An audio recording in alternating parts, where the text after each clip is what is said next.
right. Good morning, Bianca. How are you doing? Good morning, Felix. I'm good, thanks. How are you? Perfect, perfect. Very good. Thanks for joining today. We set up this call a few weeks ago. You said you were a bit ill, so I hope you're better now. Yes, thank you. Perfect. So today we are talking about Gecko Travel, one of of the first batch of customers that we had. Back in October, I think, October, November, we talked about it, and Yes. we reached out to you. And yeah, just to see a bit how everything worked, how you did the whole process before. So to start everything, just tell me a bit about yourself. How did you actually come to found Gecko Travel, and how many years have you been going? Okay, so Gecko Travel Recruitment have been around for about 6 years in March, I believe it will be. Um, Both Lucy, who's the other founder, and myself worked in travel recruitment for many years. Worked for usually the larger corporations, and then we, after COVID, and our company that we worked for was no longer um, Okay. running. We then decided that it was the perfect time to open Gecko Travel Recruitment. So we launched in March 2021. So when COVID was still a little bit, it was still definitely around, but we knew at some point the travel industry would come back, and we definitely trusted in that. It has definitely been a roller coaster. Things that we thought we knew about travel recruitment or the trends and things basically completely went out the window. Everything changed after COVID. All the Yeah. different, everything that how it used to be was just a little bit different. So we did obviously have to navigate that as well. So, but obviously it was the best thing we did, probably the scariest thing we did as well. And and actually we just really wanted to just open our own recruitment business where we actually felt like we could give our clients and our candidates the best service, the best bespoke service as well. Whereas when you work for a bigger company and they're all very much like all targets and this and that and the other, you feel like you can't really give them what you want to. So I feel like that is Gecko, basically just building those relationships. Most of our clients now repeat. We've got like I think it's maybe almost a 90% repeat client rate. So we do actually, that is actually really what our focus is to try and give that amazing service, really get to know our clients, so they come back to us pretty much time after time. Yeah. Okay, cool. So I can imagine after 2021, so actually, it's pretty intelligent to start there because everyone wants to go on holiday. I imagine also there was a lot of business going on during the first years. Is that correct? Because I mean, after COVID, everyone wants to go on holiday, so these companies are very busy and have a lot of work. So Yeah, was that the yeah, case? absolutely. It was. We found that so many companies had let go of their staff members during COVID or after COVID, made those redundancies, that we all heard about. Companies then folded. So we were finding that it was busy, but it was very difficult to find the candidates at that time because a lot of them left the industry. Because it does seem that whenever there is something significant like that, like when the recession, it's usually the travel industry that does actually get hit quite hard. First, Yeah. yeah. So we did find that so many people left the industry. So that was actually quite tricky to try and find the candidates. We had many jobs, but trying to find those candidates was actually quite difficult. So there was a real candidate shortage there. Although it was busy, that's what I mean by the fact it was a roller coaster because we had Yeah. loads of roles, but we couldn't fill them because there wasn't the candidates. And a lot of clients wouldn't kind of come out of the mindset that they wanted experienced candidates because we just couldn't find them. So, companies did have to kind of try and be a little bit flexible and take candidates that had transferable skills rather than just the classic travel people who had left travel and found roles paying more in other industries because travel is not the highest paying industry. But but we are finding now so many candidates are coming back to travel. They've missed. Good. Okay, so that's super interesting actually, because so basically then you had 1 or 2 years where a lot of people, where it was pretty hard to find candidates, but you had a lot of jobs. So was there like a switch where you see, okay, now the candidates are coming back? When was the switch? And then business, I guess then also other recruitment agencies in travel will also have more candidates. So the competition to business development is a bit harder. Is that correct? I don't know. Just Yeah, walk me through. so basically what then happened is we then obviously then candidates either started returning to the industry or clients were becoming a little bit more flexible on their requirements, especially for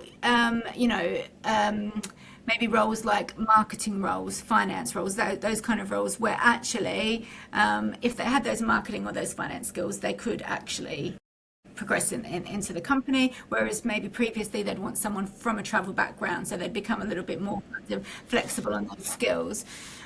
So we did actually then find that there was a little bit of a switch, and then we had more candidates, and then the candidates were just their demands were just crazy. They were basically then coming because they had 3 or 4 job offers, because all the recruitment agents, there were so many jobs, there was such a candidate shortage. So they were basically, so you'd put a candidate forward for a role and they've got 4 or 5 other interviews set up. So the likelihood Whoa, of okay. cancelling them, so that was tough, especially if we had somebody that did have travel industry experience. So yeah, so that was Jesus. tricky. That was tricky as well. And then basically because then they were then playing the other all the companies off against each other. Then travel roles, which would maybe usually be, maybe paying like 30,000 pound a year, then kind of being bumped up, and then basically a company was like, okay, well, we're going to pay you 38 or whatever. So it was actually really, really difficult. So then not all companies could do that. So then the candidate generally took the higher paying role. So then that was another. So that's what I mean by the roller coaster thing, because it's just Jesus. like you think that So things have from no candidates yeah. and a lot of jobs to a lot of candidates, and then Yeah, not and then candidates choosing. It's weird. exactly. So it has been that. So that's why sort of since COVID there has been it has definitely been a trickier market. It seems to be, if it's not one thing, it's the other. Is it settling down? Maybe. We hope so. But I know this is it. So we do hope so. But I think compared to how it has been, I suppose it's settling down a little bit. Yeah. But then every time something happens in the news, like, we've got problems, when the budget came out and they Yeah. decided, the new national insurance payments and things, then that basically then, scaled recruitment back a bit. So then that's why business development has definitely been at the forefront of our minds, because we are trying to ensure that we've got enough roles on, because the companies maybe that we were working with before that were previously recruiting maybe are not now, because they can't afford to take the extra staff on. So you said before you have 90% repeated business, and then you have 10%, I guess, then business development, where you have to find new companies, etc., etc. So on the other side, you do this 10% business development. Why is that? Like, if you have 9% repeated business, is it because the market is so unstable and you need to have like any other channel that you can more control? Because business development, generally you are able to control it by how much you do it to Yeah. increase the pipeline. But inbound is more like either you have it or you don't. So that's why. Is that the reason why you are choosing, okay, we have to do 1 or 2 hours outbound every day, or how is it structured within your company? Yeah, so I look after just the business development at Gecko. So obviously a lot of my job is to ensure that our current clients are being looked after, and that we're keeping in touch, and we're arranging things like take them out for lunches and things like that, and go visit their office, especially around Christmas time. So I do that. That is a big part of my role, like that kind of account management of our clients, because again, like I said, they are. We want to have those bread and butter clients who will always come to us. But if they're not recruiting because of various things that are going on in the world, really, now we're always trying to do new business development as well, because if we can, we basically are always wanting to add to our add to our new client list. I mean, we opened Gecko with absolutely no clients at all. Like we just Yeah, basically that's came in, crazy. and we'd come from a company that we'd worked with before. We had a contract in place, which meant that we couldn't touch any of the clients that we dealt with Ah, before. okay. We just had to start from scratch. So that's why, and it's not wise to not, you can't just rest on your laurels. You can't just expect that your current clients, no matter what great relationship you have with them, are going to need you. You know, we've got some amazing clients who we've have used us many times, but maybe we didn't even have any roles with them on last year because last year was a bit of a rocky year. Yeah. So that's why I'm always trying to get new roles on. And also, it does matter who we're working with as well. We also want to work with companies who respect recruiters. Some of them don't. Yeah. Yeah, yeah, 100%. Some of them just want us to do what they want to do, and then they're like, oh yeah, no, actually no, we're going to do it ourselves or whatever. So we also, there is also that as well. We don't just work with anyone. Everyone, yeah. We like to make sure that we want to be an extension of their business, and and find and get to know them and find the right staff for them rather than just trying to place any old person into the role. So just because we get back leads, just because people might come back to us and say yes, they want to work with us, doesn't mean we will, because firstly they might not be prepared to pay our fees, and secondly they might not even be bothered to want to have a telephone call with us and get to know us, and that is a big thing for us. We want to have a team with our clients. We want to get to know them. We want to know exactly what they need. Otherwise, what's the point? You're just sending them CVs and wasting everyone's time. So that's why business development, the new business development, is really important to us. And how did you do business development or new business development like before we met? Just to understand like how you started. I guess like you said last year was a rocky year, so I guess that you were like, okay, we have to increase business development. And like how was the starting point of doing this? What did you do? Yeah, so I would just obviously troll the job boards. So LinkedIn, Indeed, Total Jobs, Read. They were, I guess, the main ones. So I would obviously go in that way, see who's recruiting, and then reach out. Basically, that is obviously very time consuming. Obviously, I won't stop doing that, even using your platform. I will still be doing that, but at least I'm having a platform where it is all coming in together does actually cut my time down a little bit, so I've got more time for other parts of the business as well. How many hours per day did you scatter like all the different job boards? Like manually, what would you say per day? Is it like 1, 2, 3 hours, just to get a sense? Yeah, I would say it would take me hours usually. So most days, at least 2 hours, maybe more. We would also, we also do a bit of competitor analysis as well, where we go on and have a look and see what other roles our competitors are maybe working on, and try and get a bit of a sense of what is in the market there. So that's quite important too. Knowing whether or not, if we're really quiet, we're not getting many new jobs on, are our competitors, and if they are, why? Which one? Exactly. So that takes up time as well. So I'd probably say at least 2 hours a day, sometimes more, just depending on the day. So I guess then structure was getting on 2 hours, 3 hours searching like internet, various sources, and basically finding the potential hiring manager, and then basically after that finding their telephone number or email address to basically reach out to them, correct? Exactly.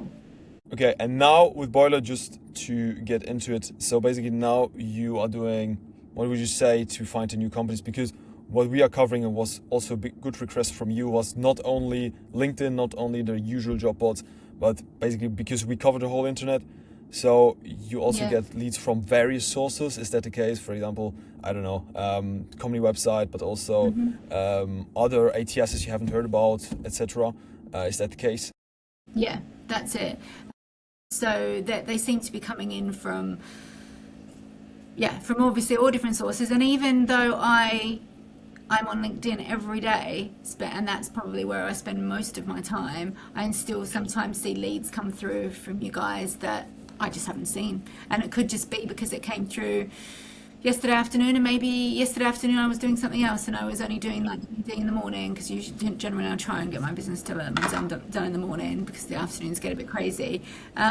So that's why I find that quite useful for it to all be in the same place, or even if I've not been in the office, if I've been out visiting clients or something and I've not really had a day where I've been able to do a lot of business development, I can go in and obviously have a look at all the leads that maybe I've missed from yesterday. And how much time does it take you to do now, like the research, just to compare it with like the 2 or 3 hours? To do the Boilr ones. Yeah, so basically just to have a look at on the Boilr platform what's out there. And then basically, obviously, you spend more time also doing the outreach itself, so emailing, LinkedIn, etc. Yeah. So just the research, how much time would you say is that covering?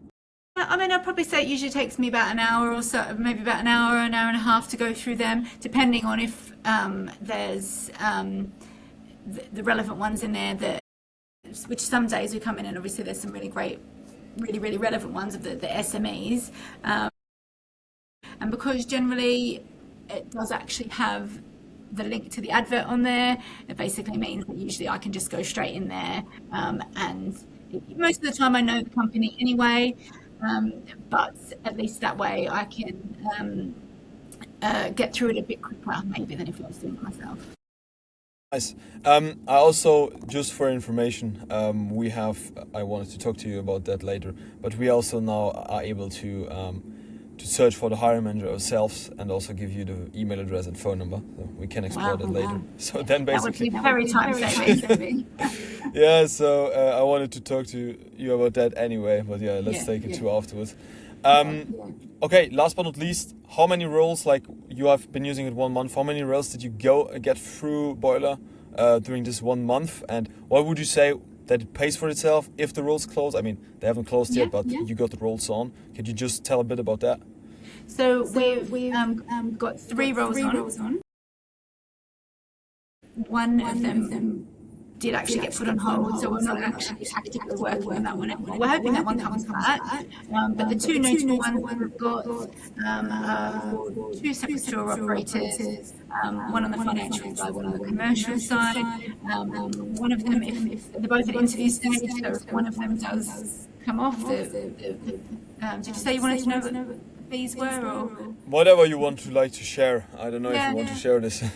Yeah, no. But they should be quite decent fees, which would definitely mean that they will obviously pay for it itself. So yeah, so we're very hopeful that those will come through.